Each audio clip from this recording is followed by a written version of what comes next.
A concessão de operações de crédito não autorizadas foi um dos problemas abordados pela deputada federal Júlia Zanatta, do PL aqui de Santa Catarina, na Câmara Federal. A parlamentar propôs no PL 1426 a previsão de indenização nesses casos. E sobre este assunto, converso com a própria deputada federal Júlia Zanatta, que gentilmente nos atende nesta manhã de quinta-feira. Deputada, prazer em ouvi-la. Bom dia, tudo bem? Bom dia, Heber. Bom dia a todos os ouvintes da Rádio Guarujá. Uma satisfação falar com vocês. Satisfação é toda nossa. De fato, essa situação envolvendo empréstimo consignado é um problema há muito tempo no país. São várias e várias histórias, relatos. Todo mundo já deve ter ouvido falar a história parecida de aposentados que vão sacar o seu aposento, chega lá, tem uma bocada, já deram uma mordida no dinheiro, vai descobrir esses empréstimos consignados sem autorização, né, deputada? É bem complicado o que estava acontecendo, né? O que vinha acontecendo. Claro que a pessoa sempre teve a possibilidade de buscar os seus direitos, né? De tentar uma indenização via dano moral, buscar um advogado, buscar o Procon, coisas que eu recomendo que se faça, porque não é possível que isso tenha, né, acontecido tanto. E talvez pessoas tenham deixado de procurar. Mas por ser justamente o foco, os idosos, muitas vezes, eles não têm essa disposição de buscar, né? Ou muitas vezes não sabem dos seus direitos. Por isso que eu propus esse projeto de lei, logo que eu assumi na Câmara dos Deputados, que eu queria, pelo menos, dar um fim nisso. Um fim não vai dar totalmente, né? Mas acho que vai coibir um pouco mais essa prática. A minha proposta, Heber, é que quando depositassem o dinheiro na conta do cidadão indevidamente, ou seja, ninguém tinha pedido empréstimo, os caras vão lá, né, por meio de fraude, depositam o dinheiro e depois ficam cobrando da pessoa. A minha proposta é que esse dinheiro ficasse 100%, esse dinheiro depositado, esse valor depositado 100%, para o cidadão vítima, né? No caso de fraude. Mas não foi possível, infelizmente. A relatora, ela teve aí conversa com várias instituições, teve pressão e acabou ficando apenas 10%. 10% do valor que tiver depositado na conta do idoso, né?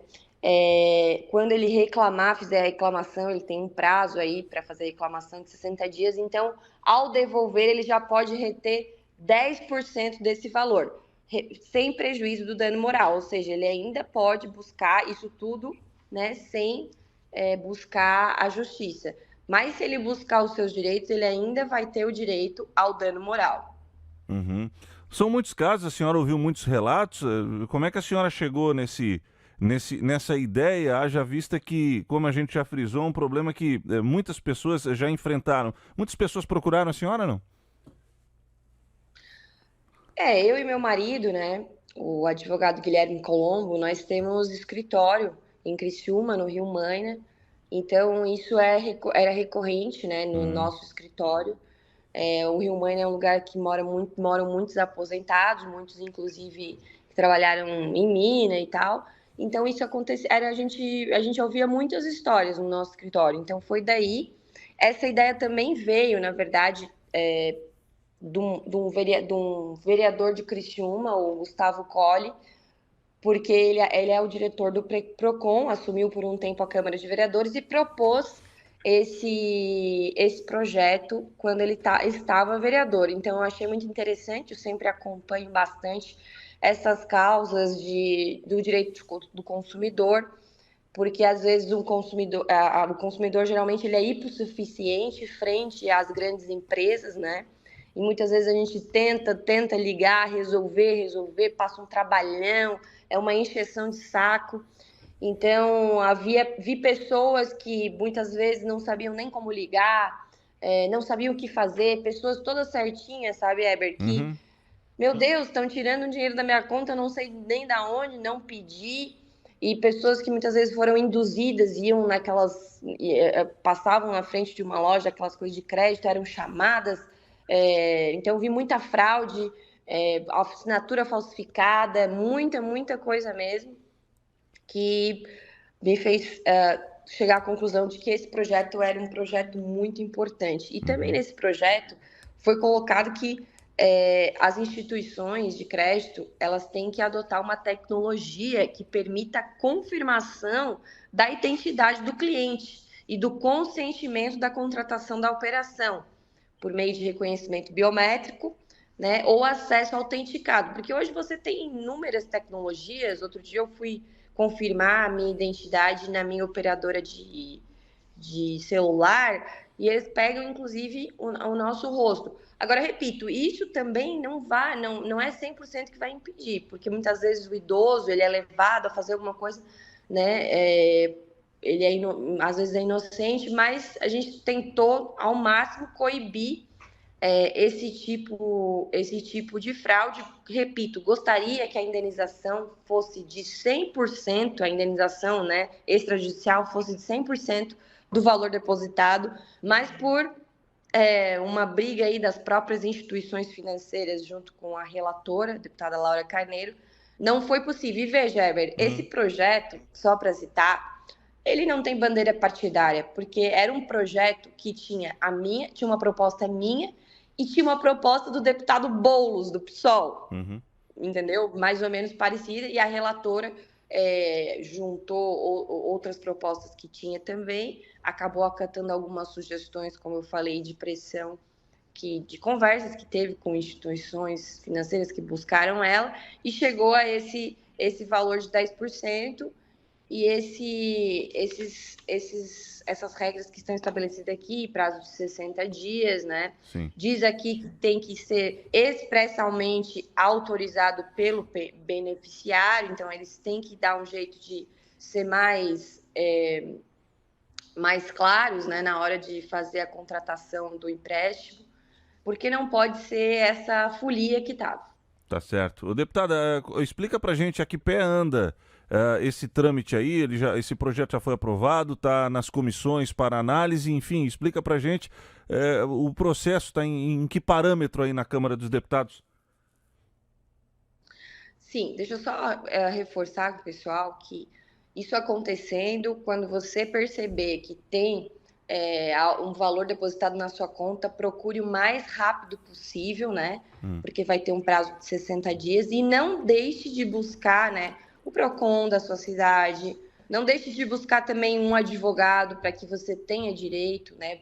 Tentar buscar uma indenização por dano moral, porque realmente é uma incomodação você ter que ir atrás de tudo isso, né? Então, não deixe de buscar. Agora, esse projeto foi aprovado no plenário da Câmara e segue para o Senado para ser votado lá e depois eventualmente, para uma sanção presidencial. Tá bom. Deputada, me permita mudar um pouquinho a pauta. Parabéns aí pelo projeto muito bom, repercutiu, muitos ouvintes se manifestando aqui, parabenizando a senhora. Mas deixa eu falar um pouquinho de eleição. Daqui a pouco eu converso com o secretário do Meio Ambiente de Santa Catarina, deputado Ricardo Guide, e algo que me consta, andei conversando com algumas pessoas, há uma aproximação muito forte do PL com o PSD para eleição do ano que vem em Criciúma. Essas conversas já estão mais afinadas, inclusive a senhora disse que começa a entender, quem sabe talvez não seja o seu momento, haja vista que a senhora vem tendo seu nome ventilado de forma muito forte para ser uma das candidatas à prefeitura de Criciúma, enfim. Queria saber como é que está essa conversação com o PSD e se a senhora acha que de fato, quem sabe talvez não seja o momento, a senhora cumpriria o seu mandato na integridade aí em Brasília, deputada.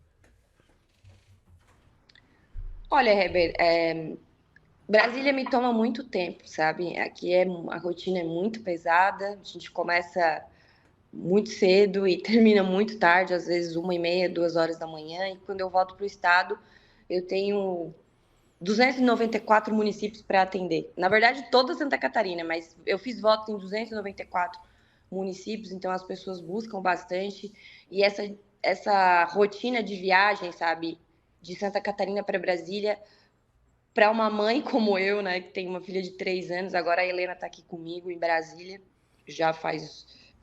ficou aqui direto comigo uma semana, agora mais essa semana que está terminando, é muito corrido. Eu tenho intenção de fazer um bom mandato, tô dedicada a isso, né? Como falei, não acho que é o meu momento de prefeitura.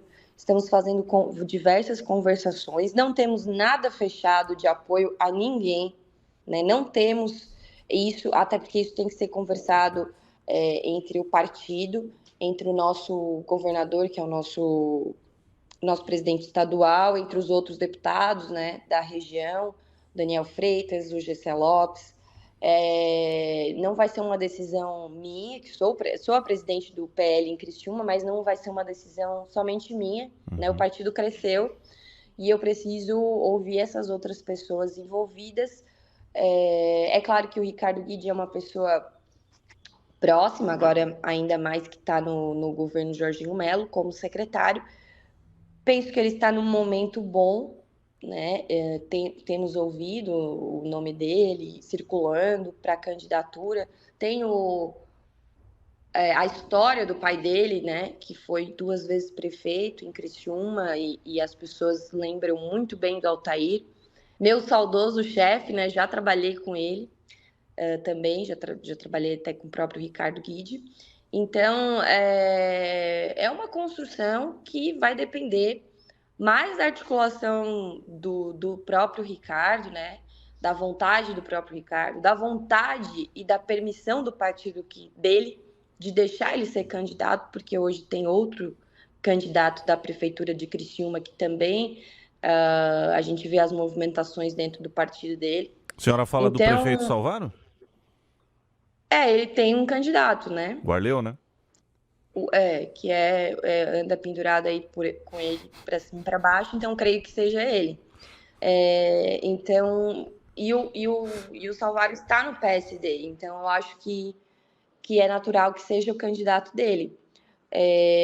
Você entende que então isso não é um problema do PL, certo?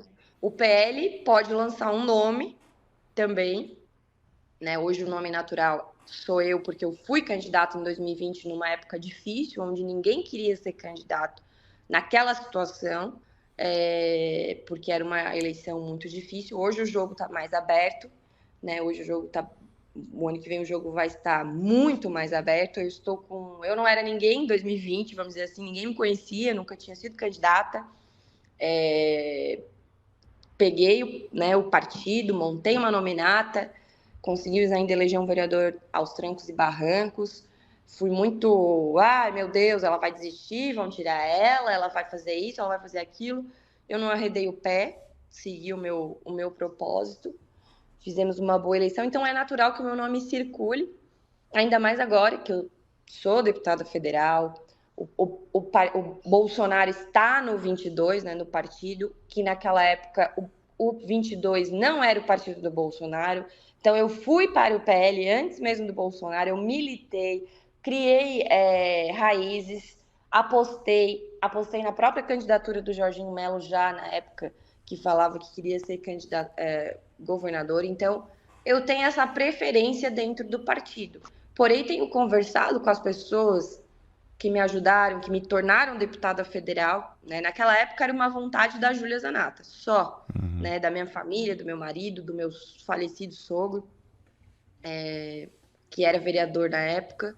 Se prejudicou muito com a minha candidatura, porque encheram de candidato lá no bairro dele, né? E ele acabou perdendo a eleição, depois falecendo em 2021. Mas então aquela época era uma decisão mais fácil, hoje é uma decisão que envolve toda uma base, né? Pessoas que acreditaram em mim, que estão gostando do meu trabalho, que sabem que a gente está vivendo um momento pesado no nosso país e que precisam de pessoas combativas aqui, né? Precisamos de pessoas combativas aqui na Câmara dos Deputados. Então não é tão fácil para mim. Se fosse concorrer por concorrer, mas, né? Era uma coisa, mas eu acho que tem que ser uma questão de missão, de vocação. E eu acho que eu estou exercendo de uma maneira que está respondendo às minhas bases eleitorais, o meu mandato aqui em Brasília. Perfeitamente. Sempre muito bom e interessante conversar com a senhora, viu, deputada? Júlia Zanata, obrigado pela entrevista. Bom dia, bom trabalho. Deus abençoe. Obrigada. Fiquem com Deus.